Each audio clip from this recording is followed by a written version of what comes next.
Hey, friends, it's Michelle Lamoureux, and welcome back to The Good Life. Today, we're going to be learning from an expert on the art of the interview. Joining us is Anna Papalia, who's the author of Interviewology, the New Science of Interviewing. She's a career influencer with over 1.5 million followers across all social media platforms. And she's consulted with Fortune 100 companies, taught at Temple University's Fox School of Business, and coached over 10,000 clients to interview better. Her groundbreaking discovery of interview styles revolutionized the way we teach and understand interviewing. Welcome, Anna.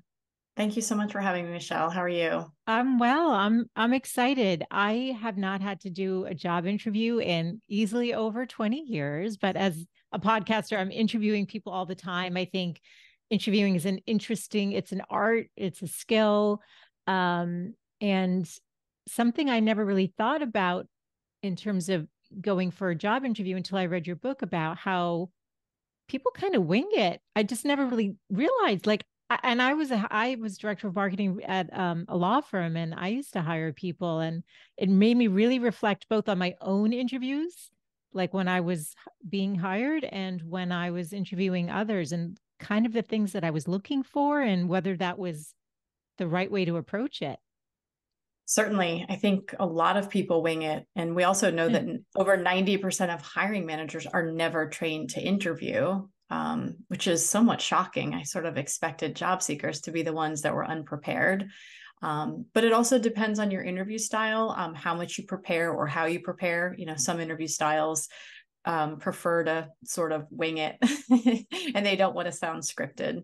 So it really depends on your perspective and your personality. Yeah, well, it can cost a company a lot of money to make the wrong hire. So it seems like something they should be investing in. So take us into how you got into this, because clearly you see a gap and you're trying to solve for that. But how did you come upon this yourself?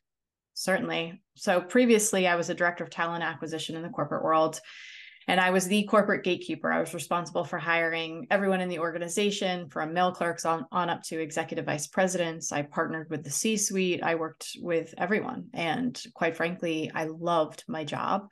I had a fantastic boss, and I could still be working there to this day. But in 2010, I started to get this sort of rumbling, this calling that I wanted to do something different.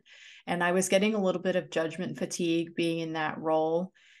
And I started coaching people as I was in phone screens or interviewing. And in interviews, I started to think to myself, well, geez, if you just said this, you'd get the job, or if you just presented it this way.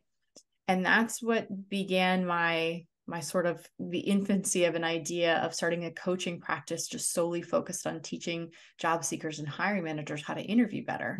Because I partnered with hundreds of hiring managers in the corporate world and saw that, you know, they didn't have any resources or tools, and these job seekers weren't being taught unless someone in their family, you know, was mentoring them. So I set out in 2011. I quit my very comfortable corporate job. I told the president that I had a dream, and that's literally all I had. I didn't have a business plan. I didn't have anything. And he told me I had moxie and that I should go and do it. And I did, and took a month off. And then very quickly after that, I got a phone call from the dean of the risk management department, where I had hired all of my interns for the intern program that I had built. And he said, you know what all the students are doing right and wrong? Why don't you come in here and redesign our entire program and teach the Wow. students how to get internships and jobs after graduation? And what an incredible opportunity. I mean, I literally put it out into Wow. the universe. Like, I felt, you know, kind of ridiculous, to be honest with you. Like, I'm leaving this very comfortable corporate job and to do something that doesn't exist in the world. And this is sort of a crazy harebrained idea to teach people how to interview, how niche. And then a couple months later, I got this fantastic opportunity, and I ended up teaching at Temple for 12 years. Wow. And so in that process, the first 5 years, I taught three-hour interview skill workshops a week, hundreds of mock interviews and resume reviews. It was like getting a PhD in interviewing. And in that process, I also had my first child in 2015. Okay. And the way having a child opens you up It makes you more open-minded to the world. And I was also seeing hundreds of college students a year. And I started to realize that maybe the way that we teach people how to interview isn't the right way. And it's all predicated usually on memorize these perfect answers or do it this way. And when I really started to stop and examine the interview advice I was giving or the interview advice that's out there, I had a light bulb moment that changed my business and myself. I thought, well, what if we don't all interview the same way? Like, what if there are different ways that we go about this, much like love languages or Myers-Briggs, right? Like, and I went to school for psychology. So I thought, I wonder if I could write a personality assessment to help someone determine what their interview style is. Because I believe if you interview well, it's all about self-awareness. So if I can help my clients facilitate their self-awareness, we'll have something. And I started collecting research. I started working with my students and asking them, peppering them with tons of questions about how they go about it and their priorities in an interview and how they get someone to see them as qualified. And over thousands of students, I discovered that we interview in these 4 distinct ways. And that's what I wrote my book about. That's coming out in January. Okay, so I want to unpack a few things you said. The first is this show is really about inviting women to listen to that inner voice and to take action. It doesn't mean that they have to quit their job. And in some cases, maybe it will. It's about adding more of themselves back in. So I think it's really beautiful that, first of all, also that your boss supported you, because not everyone has that voice. Because sometimes people will get the opposite, like, you're crazy. Nobody's going to want that. You shouldn't do that. But you had somebody you respected who gave you some encouragement, which I think is really beautiful. And also, you did take a chance on yourself and you trusted what you were feeling. And even though you started in one place, you stayed open to the information that was in front of you and you pivoted it again to now create this, would you call it a methodology? I mean, it's interviewology. It seems like it in many ways, right? Absolutely. Yeah, I consider it a framework. Framework. We need a framework to better understand how we interview. We needed tools backed in science and research. And thank you for that compliment. To your point, I think that if there's a through line in my career or in my life, it's that I have always followed that voice. I truly believe in that, and I hope to empower my followers, my readers.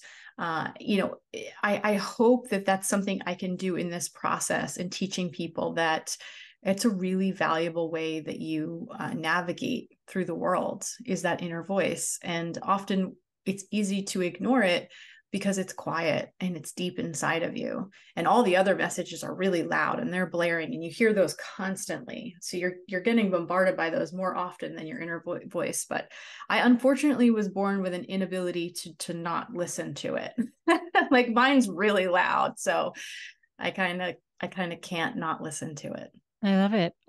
It goes a little off where we're going, but it's still very relevant to why women show up for this show. How does your voice speak to you? Because maybe, I've never really asked people this. We've talked about how they've listened to their voice. I've shared my story, but maybe it's helpful for somebody who's listening to know how it might show up. Like, what did that look like or sound like or feel like in your body that made you start paying attention?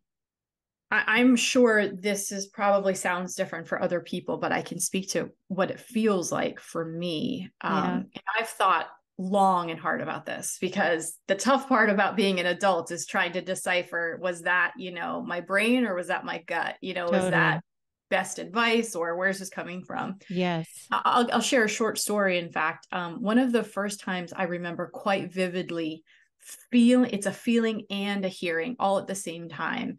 I was shopping for a place to live, an investment property that I was also going to live in. And I remember walking up the stairs with the realtor and taking left into the living room and looking out the window and hearing this deep voice, so deep inside of me, that said, "You'll buy this building." Oh, I got goosebumps. I'm twice now since I'm talking to you. I got goosebumps. Literally, I can feel it. I mean, that's so powerful. And I remember at the Wait, you'll buy time, this building? mm-hmm, The "You'll buy building. this building." Yeah, it was like a small apartment building. Yeah. And I remember at the time thinking, well, that's a crazy thought, like, And I'm so glad I had that deep knowing to fall back on, because the closing process was fraught with so many problems. It was 2010. Anyways, so I just, so there are many times in my life where I go back to moments where I've heard it, and it also catches my attention because it sounds different and it feels different. It is this deep, deep knowing that comes from like literally the bottom of my stomach. It feels like it comes from my soul. It sounds different. You know, we all have an inner monologue. It's not chatter. It's not anxiety. It's just a real clear knowing, and it's real short, and I get it. And then I just know it. It's just, you just know it. Like someone saying the sky is blue. That's how it happens for me. Yeah. Thank you for sharing that. Somebody's going to be listening and being like, oh, yeah, I've heard that and I've not been listening to that. And I think, the invitation, a big part of the show is to pay attention and take some action towards it, have curiosity, approach it with some sense of play, and just see where it goes. You don't, have to, like I said, make it your vocation, but maybe, if it's loud enough, maybe that's literally what you need to be doing. Because I do think it's our soul reminding us why we're here, our soul prompting us, I think that intuition is that connection to something higher. Absolutely. I couldn't agree more. Yeah. Just for fun, when people meet you, do they like corner you in parties looking for advice the way doctors get asked about health issues? They must, right? I can just imagine. Yeah, well, now that I have a pretty large following on social media, I'm starting to get recognized in public, which is a whole very strange event in and of itself. Yeah.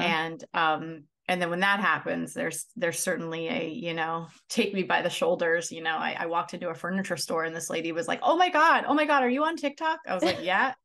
She was like, you helped me get this job. And I was like, Oh my gosh. that's outstanding. And I'm just like, but I'm in my head, I'm like shopping for a chair. I'm like, do you have that chair in blue? Like I'm still catching up and getting used to it. But certainly it's also been just the type of person that I am. My whole life, people have come to me for advice. So it's no wonder I have found myself in a coaching profession. Totally. And you studied psychology too. So it's all, like you said, the through line, it's all lining up. The dots are all aligning and in such a good way. All right. Well, you mentioned there were 4 different interview styles. Can you take us through what they are? So maybe somebody can recognize theirs. Absolutely. So, I can give you the overview and we can talk Yes. about it. But the best way for sure is for you to take our interview style assessment, because sometimes you think you're one way, or maybe this is the way you are at home, but it's not the way you are in an interview. But Yes. we have 4 distinct ways we go about getting someone to see us as qualified. The first is charmers, who prioritize making a connection and they want to be liked. Charmers are, they're fun and they're friendly and they're warm and they want to make a connection. They look at an interview like a performance and they are the star of the show. And then we have challengers, who are extroverted but not as accommodating as charmers. Challengers look at an interview like a cross-examination. They show that they're qualified by asking tough questions, by making sure that nothing is left unsaid. Challengers want to be respected and heard in an interview, which is different than charmers. Charmers want to make that connection. Challengers want to put a stake in the ground. This is who I am. And then we have examiners, and examiners are more introverted. They're private. They make a very quiet and private impression. They're very business-like, very professional, because they focus a lot on the job and how they're qualified. Because ultimately, examiners look at interviews like a test that they are either going to pass or fail. And often they might even give like too little information because they're so worried about, talking about stuff too much, or revealing too much. Unlike charmers, examiners really focus just on the facts and the figures and how they're qualified. They want to be seen as qualified, where charmers want to be liked. And then lastly, we have harmonizers. And harmonizers are the polar opposite of challengers. Harmonizers look at an interview like a tryout for a team that they want to join. They're collaborative, they're warm, they're easygoing. The last thing that they want to do is rock the boat. Unlike a challenger who wants to put a stake in the ground, a harmonizer uses words like we and us, and they talk about the collective, and they think about how they can fit into the company as a whole, which is much different than the perspective of a challenger. I love it. actually the interview I did before we logged on today was with a guy who's got a company called Type Coach, which is all based on personality preferences, which I'm trained in too. We actually worked together. He was an attorney when I was marketing director. And I think anything that helps you better understand yourself so you can work with it is so valuable. But nobody's done this for interviewing. And just like with type preferences, what I understood from your book is that there's no right or wrong interview style, right? I think that's important to mention, right, Anna? Incredibly important, because I'll tell you, going into this collecting research, my hypothesis was, well, I'm really good at interviewing, so I'm going to discover that my style is the best. And And I'm you're going a to charmer, discover that, right? Yeah. yes, yeah. And, I was cocky, and collecting the research humbled me in such a wonderful way. And a lot of hiring managers are, right? If you've spent 20 years hiring people, you start to believe that, like, what it is, how many headlines have we seen, this CEO has the question, they'll reveal if they're a good hire, that sort of thing. Yes. It couldn't be further from the truth. That's not the way it works. And in Yes. collecting my research, I discovered, we had over 800 students in the program, and they were getting internships offers and full-time offers after graduation. And it would have revealed that, if that were the case, that, all the, the charmers were getting the offers, but that wasn't the case. There was an equal distribution of interview styles getting offers. Mm. And it helped me realize that just because someone interviews differently doesn't mean it's bad. It's just different. And we learn this, right, in the type coaching, and also when you learn your Myers-Briggs or DISC or love languages. Mm-hmm. Just because your love language is physical touch and theirs is acts of service, it doesn't mean it's wrong. It's different, and you have to learn how to compromise. Yes. Similarly to interview styles, when you're interviewing, your wires may just be getting crossed. And when I teach hiring managers how to interview better, it's about becoming more open-minded. First, understanding your preferences. Because I'm a charmer, I want to make a connection. This person came in guns blazing, asking me all these tough questions before we built rapport. That's going to put me off. And that's okay. And I wanted us to have a language to talk about this in debriefs. And that's what I hope my book and my research will do for, the world of talent and interviewing, and for all of us. So when you go into prepping for an interview, you know better what your preferences are, because it's where our biases come from. And is the idea that we would adapt our preferences based on the hiring manager, and a hiring manager would adapt based on the candidate? Meaning, would they shift if they saw, like what you mentioned, the charmer interviewing maybe an examiner, or, somebody that isn't what they were expecting? They were expecting someone like them. What should we take away from it? I want to be really careful here, because I don't want anyone to think that if they're in an interview and they notice that this person's something else, that they should, like, pretend to be something that they're not, or Yes. like. But I do think we all know this in interviews, that you do have to maybe turn up the volume a little bit, or you have to meet that person. You have to compromise. You have to shift just a little bit. And knowing what your natural baseline is helps you shift authentically. So Yes. you're not going in and just completely pretending to be something else. Because here's the issue. A lot of interviewing advice tells you, go in there, memorize these perfect answers, and you'll get the job. And just pretend to be something you're not. Just get your foot in the door. That is the worst advice ever. Can you Yeah. imagine getting that advice anywhere else in your life? It's crazy. Yeah. Because how long are you going to pretend? And I think that the more you fake it in the job interview, Yeah. the worse the job fit, the worse the culture fit. So I encourage people to be very authentic and be themselves. And obviously know, like, if you're not clicking with someone in the interview, you can adjust or turn up the volume just a little bit, or turn the volume down if you're an extrovert, but not completely change yourself to suit this person. That doesn't work. Yeah. That's such great advice. And of course, you want people to be authentic in who they are, because you want to be hired for who you are, not who you're pretending to be. But I even remember back from my very first interview, I was at a law firm, for it was a paralegal job.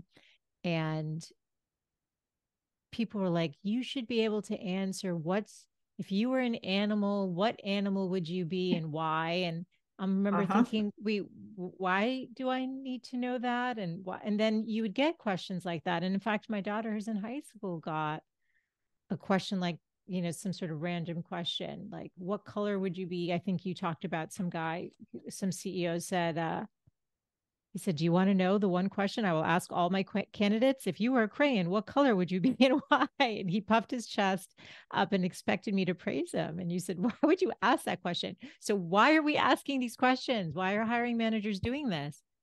Okay, so there are 5 types of interview questions, and that type of interview question is called a personality question, and it has a time and place. These are great questions if you're asking them for the right reasons, right? So we have standard interview questions, we have technical questions, we have behavioral questions, like tell me about a time you dealt with a tough customer. And then we also have brain teaser questions, which can also be in the kind of the realm of personality questions, where you might ask someone, why are manhole covers round? You might ask this question to somebody who has to think on their feet, maybe an engineer, right? That's a phenomenal interview question for that person. Which one, the color or the animal, or either? No, the manhole cover, Oh, the right? manhole cover. Okay, yeah. Right. So the personality question, where, if you were an animal, what type of animal would you eat? What they're looking for is they want to get to your personality. They want to see what makes you tick. And they're doing it by, a lot of interview questions are formulaic. So they ask you a personality question to throw you off a little bit. They want to see you think on your feet, and they want to see how you react under pressure. And if you can equate yourself in that moment to, what are some good qualities? Okay, I'm loyal and I'm wise. I'm an owl, right? Or something like that. Totally. So there are lots of great animals you can use. Those are the reasons why people ask those. Okay. Now, should they ask them all the time? No.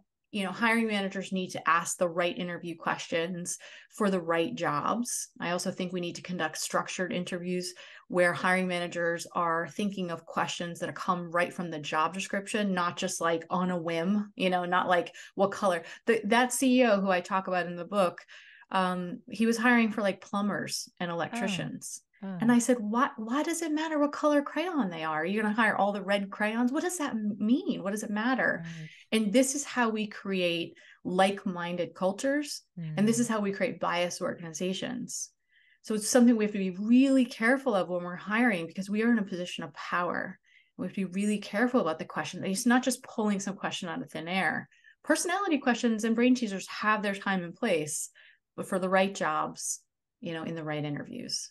Okay, this is so good. And you write estimates are that poor hires can cost upward of 17,000 to 224,000 per person in lost productivity and training hours. It's not worth being unprepared. So what strategies should companies use to avoid those poor hires? I think one of the issues, a main issue in our society, is that we have a belief that interviewing is something that you're just going to figure out, like dating. Kiss a few frogs, you'll eventually figure it out.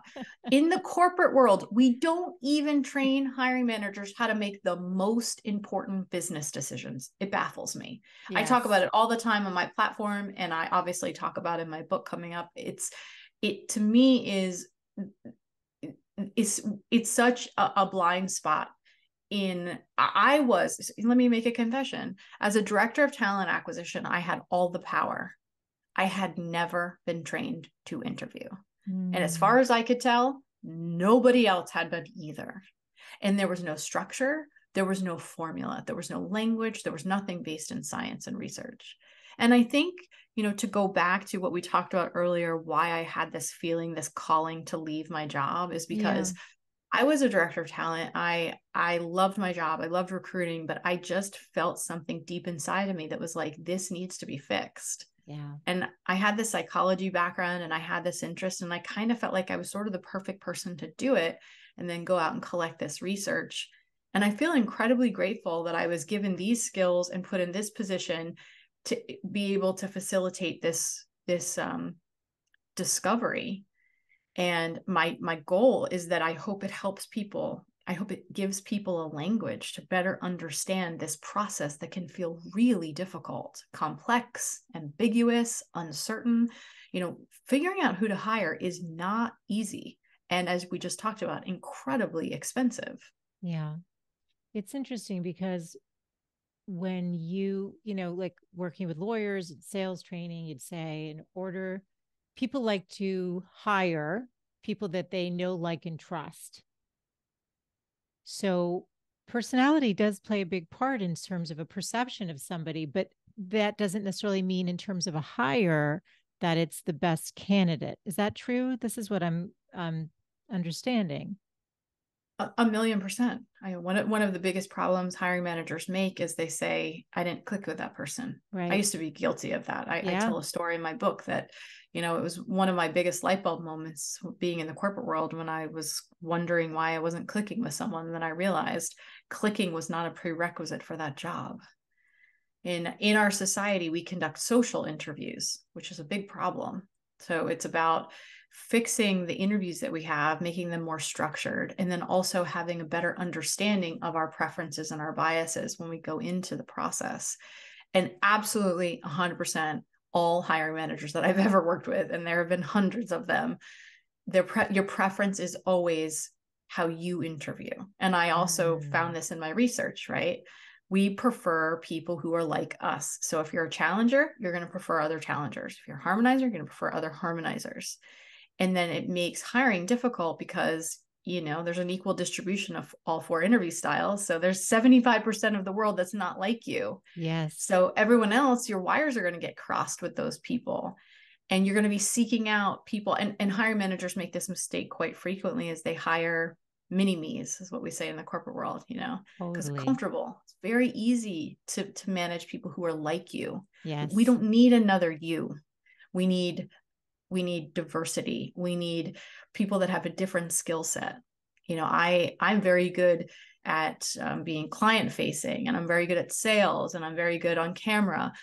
So I need somebody who's great at spreadsheets and details, because I hate that stuff. Totally. This is really so important. I'd like to switch it to candidates because, as we were talking before I hit record, I know a lot of women in their 50s and midlife. And it's actually not just women. It seems like, and obviously, I don't expect you to have any data specifically on this, but it does seem that there's a lot of people I know suddenly in midlife who are getting laid off, people who've been in their jobs 10, 20 years. They're at senior levels, and suddenly it seems like they've become dispensable. What advice can you give to that person? And my audience is women, to women listening, to build back their confidence, because that's a huge blow when you've maybe even helped shape the culture of an organization. Like, I'm thinking of one friend. It's like, gosh, you did pretty much everything for them, and then suddenly they're showing you the door. Certainly, it's demoralizing. Yes. Getting laid off or fired at any point in your career is traumatic, and it launches you into such an incredible amount of uncertainty, because obviously we work for money, but also a lot of our self-worth and our purpose and what we do every day is tied up in our jobs, especially if we have careers that we love. And getting that blow when you have invested in an organization can be, deeply traumatic. And I think one of the problems I see with clients of all ages when this happens is that they start to, they get this sense that, well, they might be onto something, or maybe they're right, or maybe I don't have any valuable skills. And I try to coach my clients into reframing their thinking and focusing on their transferable skills and focusing on what they have done. In fact, I've also coached women who stayed home for 10 or 15 years to raise children, or perhaps women who left work to care for a dying spouse or parent. Mm-hmm. And then they try to get back into the working world and they're like, well, what skills do I have? And I'm like, oh my gosh, if you raised children, you could run the world in my mind. Yes, as a mom, I'm like, you have all the skills. And I think in that moment, you need a coach or a friend to say to you, what you have and what you've done is incredibly valuable. And don't let this momentary thing shake your confidence. Don't let this ruin your perception of your career and your successes. Those successes still exist. And you will go and you will find something in a company that honors them and needs you. And I also often think when people get laid off, it's a sign, right? It's the world pushing you out of the nest in a way. It does not all the time, but that I've worked with so many people that have been laid off that were like, oh, I probably should have left a couple of years before. And there was writing on the wall and I ignored that intuition that I ignored. So it's kind of a wake up call for you to go, aha, okay, I get another chance to do this. And so it's partly don't let it shake your confidence. And then the other part is like, take the world, on and now you've got this new opportunity to get something new, to level up in a whole new way. Right. And listen to maybe what your inner voice has been whispering to you in the direction that you could be going in. And I was going to actually ask that for women who are reentering and they do have that gap. Um, I think people do worry about what's the story I'm telling, what's the messaging I'm giving, or even somebody who was laid off, what's the perception? Let's say it's in I don't know, in some sort of field where people know the players and they're like, oh, wait, why aren't you there anymore? And you want to be able to tell the story on your terms because who knows, maybe it was a financial reason that they let you go. And that has nothing to do with your credibility or your ability to contribute to another organization. I encourage my clients all the time by telling them that people that have been laid off and fired get rehired all the time. And I know it feels real personal. And I know it feels like, oh my gosh, how am I going to get over this? But as someone who's hired thousands of people, I've seen it on so many resumes, right? You fired at a certain point or you're laid off. And the way you present it and the way you talk about it and the narrative is to take responsibility and to talk about the lessons that you learned in the interview, to be open to and be honest, right? There's no way you can hide it in the interview process, and tell them what you learned from it. And that is moving in an interview. Don't try to pretend, don't try to act, don't try to act too strong. Just, take it on head on. Yeah. I was laid off from my last position. They were downsizing for some financial reasons. But let me tell you about all the wonderful things I accomplished there. Oh, I love My that. transferable skills and what I could do at your organization. Yeah. Is there ageism? There must be. I have a friend who looks 30. She's in her 50s. She has a resume, so you can't really figure out her age. And she was just finding that maybe there could be some ageism, but people don't know how old she is. And she felt that she needed to do that because she didn't want to be discriminated against because she is in her 50s. So, how does somebody navigate that if it does exist? And obviously, there's other discrimination that exists. Um, right. So, how do people navigate those sort of known barriers or issues? Well, it's incredibly difficult to navigate those because this hiring process is incredibly flawed with lots of bias and pervasive racism and systemic sexism. Obviously, from right down to, women aren't paid equally to men. We could go on and on and on. It not only exists, but it's pervasive. There's been lots of studies done that, they had the same resumes and they just changed the name on the resumes. And the applicants with African American sounding names had to apply 15 more opportunities than the names that were Caucasian sounding. So it's not only gender and race and age. I mean, there's so much bias in the interview process. How you deal with it, it's like coping with something when you're about to start a marathon. You're like, okay, there's some obstacle here that you can't really get around. Yeah. And there's no real way, there are ways that I coach companies on how to fix this and how to do Yeah. it better. Yeah. And those are structural issues that we need to change in the corporate world. But as far as a job seeker, there's nothing you can really do about it. You are powerless to the hiring process. And that's what makes looking for a job feel so unbelievably demoralizing Yeah. and hard. Yeah. No, it's so true. What's a common interview myth that people have? There's so many, and there are several that I unpack in the book. I think obviously one of them in the framework for this book and all the work that I've done over the last 6 years is that we interview the same way. And that is the core myth and the core framework of my methodology, this framework. And what I hope that everyone takes away from my platform in my book is we don't all have to do it the same way. And there's value in the way that you do it. And I hope that through this research, we value the unique interview approaches and perspectives. because making complex decisions about people is incredibly difficult. Yeah. And if you do it alone, like I used to as a director of talent, you're in this vacuum and you have a tendency to believe yourself and you get real cocky. But if you have 3 other people in the room with you, and if I had a challenger, a harmonizer, and an examiner with me who could hold me accountable and show me, if I'd say, oh, I don't like that person, they'd go, oh, well, I really did. I really liked the way that they came in and, you know, they were really quiet and observant. And that's the way I am in an interview. I would have been like, oh, right. You know, we need accountability. We need support. We shouldn't do this alone. And the research proves that if we make this more structured, more scientific, and we decrease the ambiguity in hiring, we're going to make better hires. That's incredibly important when it comes to interviewing, and knowing that we are the ones doing this and we are flawed as people who are biased. So knowing that first and foremost is really important, and being open-minded. And I think the way that you present is so easy to take in. I was watching a lot of your feed and I was like, oh my God, I got to send that to my friend. Oh my God. Oh, she's talking about salary negotiation. Never say this. I was like, oh my God, I got to, you know, so it doesn't surprise me that it has exploded in the way that it did. Just what are some common mistakes candidates are making that we can take, if they're listening, they can be thinking about?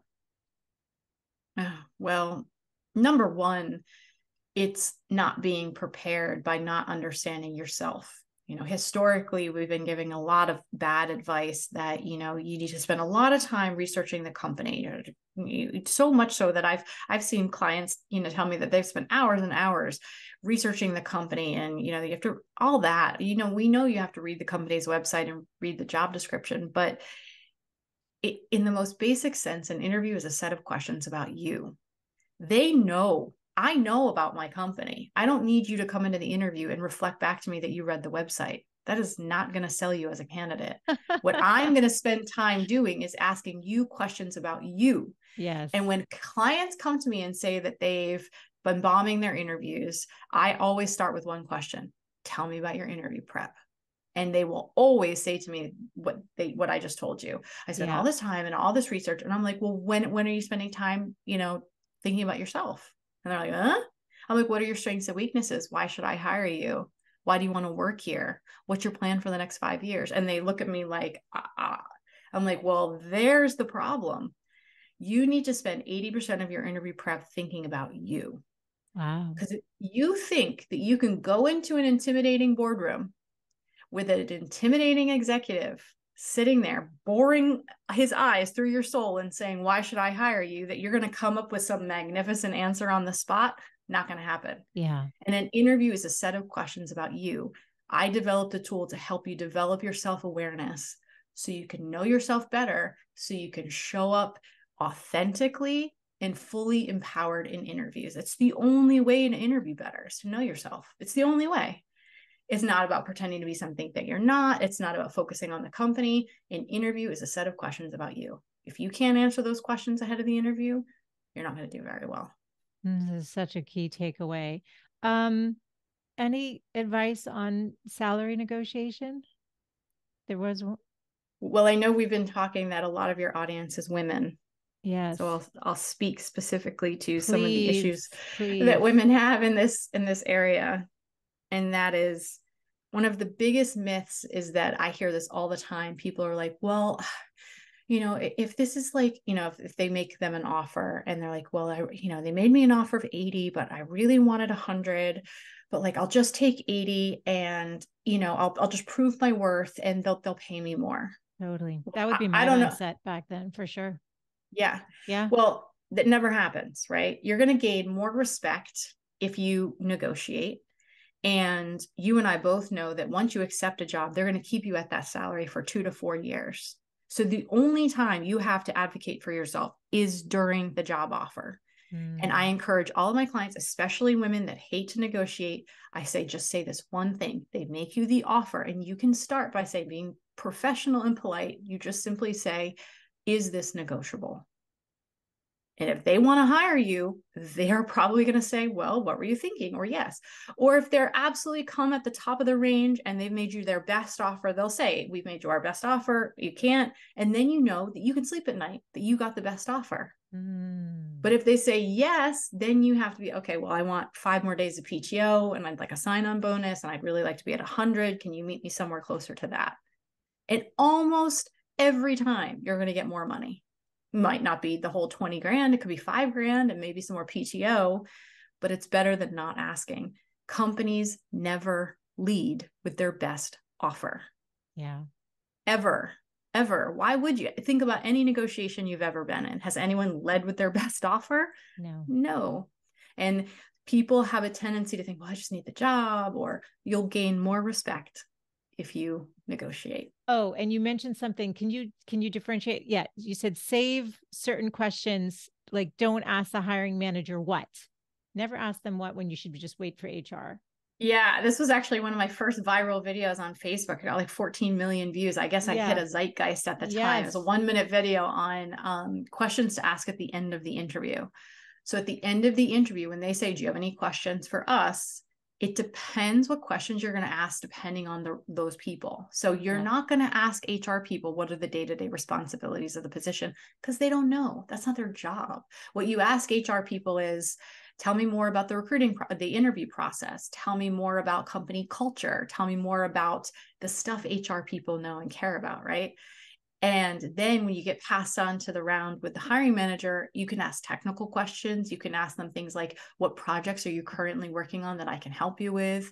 You can then ask them about day-to-day responsibilities of the position.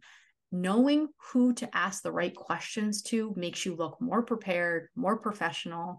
And we have a list of both of those questions in an Interviewology profile. So if you're interested in discovering your interview style, you can go to my website, take our scientifically valid interview style assessment, and receive a 40-page customized interview prep workbook that outlines everything that you're doing right and wrong.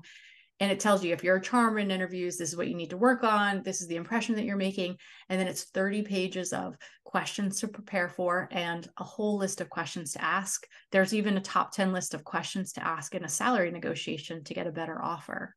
After you say, is this negotiable? Where do you take it from there? What are all the things you can negotiate? You know, salary isn't the only thing. You can negotiate a bunch of other things.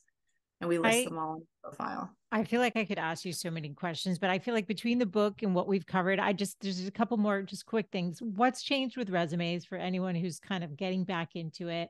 Anything new in the resume sphere? Well, if they're not 3 pages anymore, right?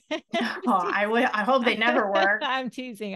So sort of a good rule of thumb actually is if you have less than 10 years experience, your resume should never be more than 1 page. Okay. If you have more than 2 years experience, it can be 2 pages. You should never have a resume more than 2 pages. I think not trendy, but something that's now pushed even further into what we're doing on best practices is you don't have to put your address on your resume anymore, especially with how prolific virtual jobs are. You don't have to list your address. And hopefully that'll go away because of the bias stuff that happens and people that make, judgments on where you live, right? So addresses are coming off. Put your LinkedIn link on your resume instead. And instead of an objective, use an executive summary. So we all know what your objective is. It's to get a job. Yeah. An executive summary is summarizing your experience and then helping that recruiter see, your transferable skills, especially if you're coming into a different field or transferring into a different industry.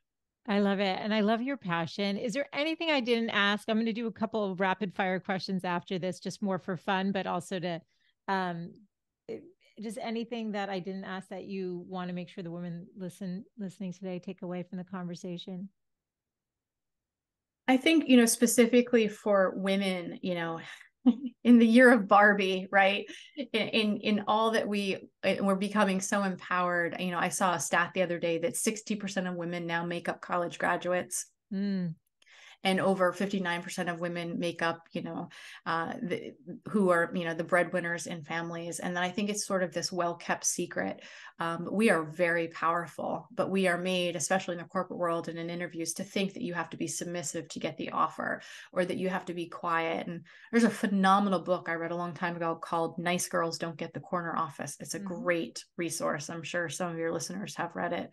And I would like to just, stand on the shoulders of that author and echo a lot of those lessons in that book. And when it comes to interviewing, being professional and prepared looks a hell of a lot better than pretending like you don't know what you want or where you want to go. And it feels hard at the beginning, but once you start doing it, you'll command a lot more respect and self-respect, which is so important. I have loved this conversation so much. I so appreciate the work you're doing. I think it's so important, and it also makes me hopeful just knowing that you're out there and you're educating both sides, which is also, a lot of experts are just focused on one side, maybe just the organizations, but through your social media and all the free education that you do, and now with your amazing book, these are rapid fire just for fun. I'm excited. Okay, yeah, ready? As an interview expert, during an interview, I would never. Oh gosh, there's so many things I would never say whatever, do. just whatever comes to you. It doesn't have to be one thing, whatever. I would never put my hands under the table, ever. I would always put my hands on the table. Oh, I love you that. look way more confident when you own your space. And so many people put their hands on their table, they put their hands in their lap, and they look like meek, scared children. Ooh. You want to change how you look and feel in an interview? It starts with your body language. Put your hands on the table and sit on the edge of the seat, and it will change everything. And we know with the research that scientifically 80% of the impression that you make is nonverbal. So if you're scared out of your mind, if this is your dream job, I want you to sit on the edge of the seat and put your hands on the table. I would never, ever sit in any meeting with my hands in my lap, ever. So would you pull up the chair, literally scooch it up too? Let's say you're, or no? No, I'm talking about if you're sitting in a conference room, if you're at a table.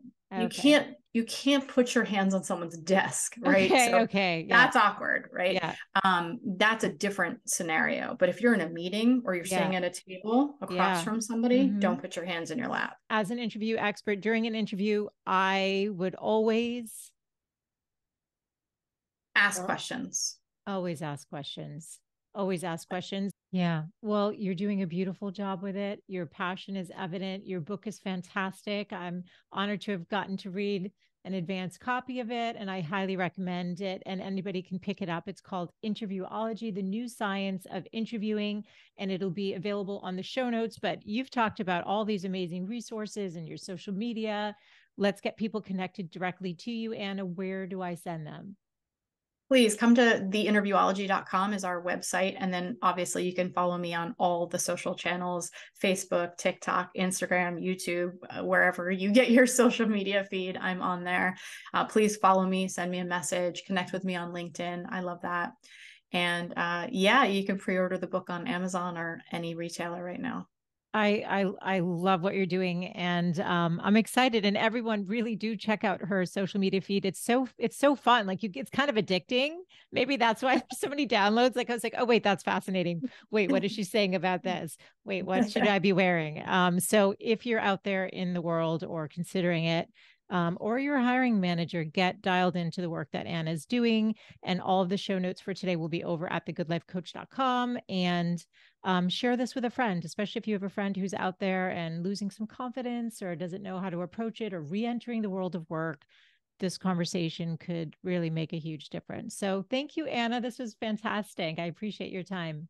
Thank you so much, Michelle. This was awesome. I really appreciate it. Thank you.